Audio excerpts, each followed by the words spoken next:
আরে দোস্ত, আজকালকার বন্ধুত্ব মানে বুঝস, মোবাইলে ব্যালেন্স থাকলে ভাই, না থাকলে কি আর নেই। আসলে তুই কথাটা ঠিক কইছস। বন্ধুরে যদি টিয়া হাওলাচ্ছে না, তাইলে মনে কর কয় বন্ধু তুই আমার জান। ঠিক নিও। আর যেদিন টিয়া খুঁজদাম যাই, এদিন কি কয় কয় বন্ধুত্বের আবার হিসাব কি। এই যে তোরা এত কথা বলতেছস, কালকে যে আমি সারাদিন হসপিটালে ছিলাম, তোরা আমার খোঁজ নিছস? আরে দোস্ত, আমরা তো বুঝছিলাম তুই গার্লফ্রেন্ড নিয়ে ঘুরতে গেছস। আরে আমিও তো কই, তে যদি অসুস্থ হইতো তাহলে ফেসবুকে পোস্ট দিত যে লাইফ ইজ ভেরি পেইনফুল, তাইলে না বুঝতাম। আন বাদ দে বেটা, তোরা বন্ধুত্বের মানে বুঝোস?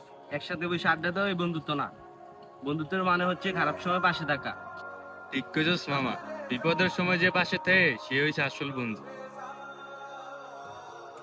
মামা, আমিও আমার ভুল বুঝতাম পারছি।